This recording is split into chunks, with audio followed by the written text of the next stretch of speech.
I work in loss prevention for a department store.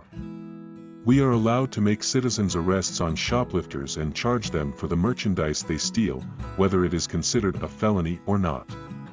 Yesterday, a woman entered the store with a toddler in a stroller and immediately went to our beauty/cosmetics department and started placing some very expensive perfume boxes in the stroller and covering them with the toddler's blanket. She then entered our children's clothing department and did the same with a couple of items from that department, hiding them under the blanket.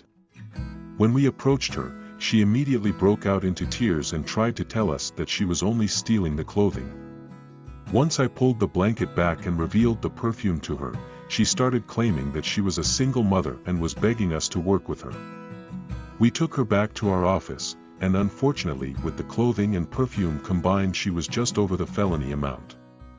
I stepped out of the office and notified the police department. And everything in me wanted to work with her or take some items off to lower the amount, but it is against my policy and I couldn't risk my job for her.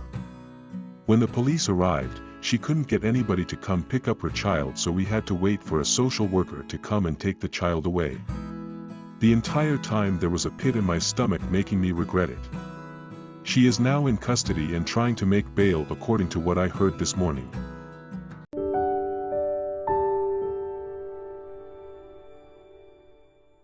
My wife and I are expecting our second baby in early November. Recently we've been buying a heap more baby things and shopping so we don't have to worry about it in October. My wife has pretty much had a stress-free, easy pregnancy, like barely any morning sickness. She's pretty energetic and can do a bunch of things she couldn't do in her last pregnancy. Recently my sister has been bugging me the past month asking if I can babysit my niece for a week so she can go on a nice relaxing holiday in the Bahamas. I keep declining because I'm incredibly stressed and anxious about my baby boy on the way, and just want the next month to be baby-free, as our daughter is going to live with my wife's parents for the next 3 weeks so we can get some more stuff set up for our baby boy and relax and not have to be taking care of any kids. My sister keeps messaging me that I'm selfish and should be more concerned about helping her out with her daughter.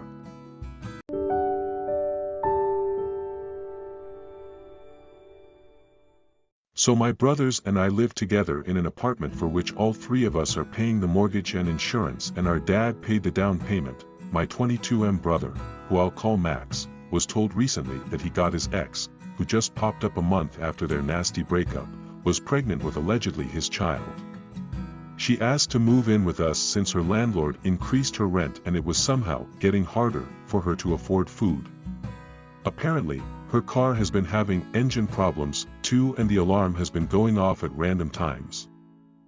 We were instantly suspicious, so I told her directly that she should take a NIPP, non-invasive prenatal paternity, test paid for by us, which is just a blood test from the mother and alleged father, so that we could know for sure that she's right. These tend to cost above $1,000, but I found a location around 40 minutes away that does them more affordably. But she said that she's been suffering from chronic nausea on car trips because of the pregnancy, and she's also deathly afraid of needles. Max says we should take her in anyway because he doesn't want his child to suffer, in case it is his. The most frustrating thing about Max is that he is too nice and lenient to even those who hurt him deeply. All it takes is a simple apology from someone and he'll forgive and forget literally anything they ever did to him. This might make him a good member of society, but it's certainly not good for him, and it has been a source of frustration for us. Our dad keeps telling us to look after our brother and to keep him in check so he doesn't get back together with his ex. We don't really mind another person living with us. But at the end of the day, this is about our brother. She's a snake that hurt him deeply and is asking us to do her a major favor without suffering a minor inconvenience for his sake. Of course, the other more likely possibility is, she's taking advantage of my brother's kind and forgiving nature to take care of her for the next 6 to 7 months, after which it'll turn out that he's not the father and she'll say, "Whoops, sorry about that," and leave. Or even worse, not leave and make us have to evict her. So, if she wants our support, she can suffer the 40-minute car ride and the blood test. If she can't do that, tough break, she's on her own.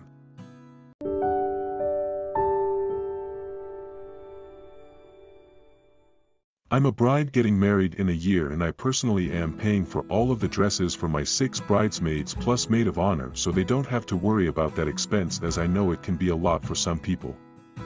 It's a lot for me to cover this, but I want my bridal party to not be so stressed and don't want to be unfair asking them to pay a lot for dresses. I'm ordering the dresses from an online store and my sister-in-law mentioned she would like a shawl from the website. I said sure. I can add it to my order so you save on shipping and you can just wire me the $35 cost of the shawl. Sister-in-law got upset at this and said I should be paying for the shawl. I understand it's only $35, but I said I'm already covering all the dresses, 7 in all, which is already a lot, and if you want something special to add to your look, you can get it on your own, no problem. Sister-in-law claims that as the sister of the groom, it's a special role and I shouldn't be stingy for a $35 shawl for her as it's not even a lot. She has mentioned many times how as the sister-in-law she should stand out and is special. Personally I believe my MOH and best friend of 20 years is the special standout one, but I didn't say anything. I said, well, if I spend $35 on you, I have to do the same for the entirety of the bridal party, otherwise it's unfair to my other friends and it's going to cost me even more. I'm already covering all the dresses and I feel this is a substantial gift already. Am I the asshole?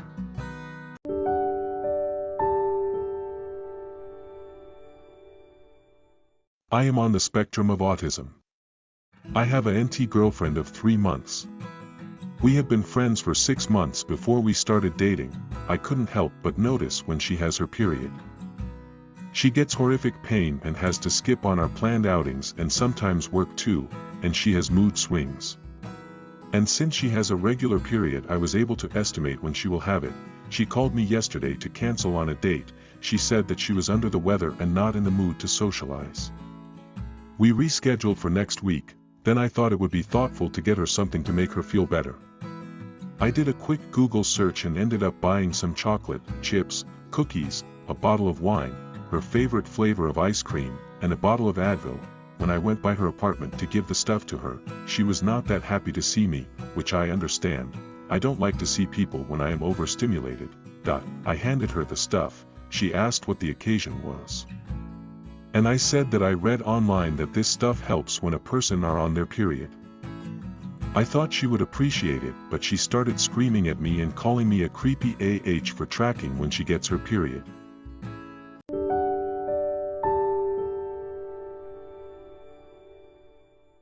My fiancée, Diane, and I have been together for almost a decade. I met her in my 2nd year of uni and it's been fantastic ever since.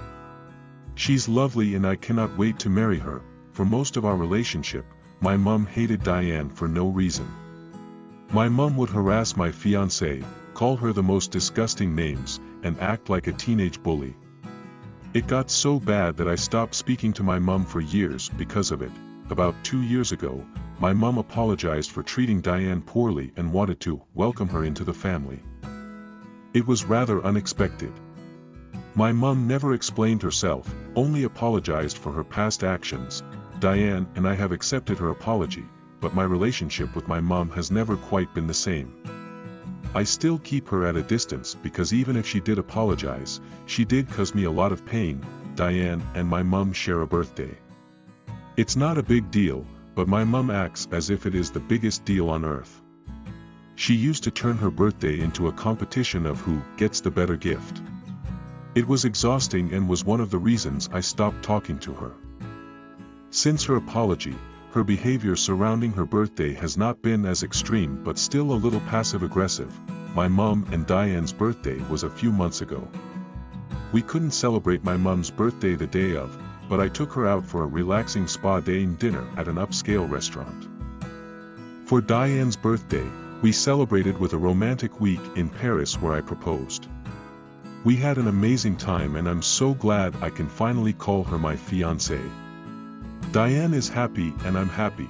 My mom did not say anything about our proposal, but I assumed that she was happy for us, or at least neutral. A few days ago, I got a call from her. She was crying.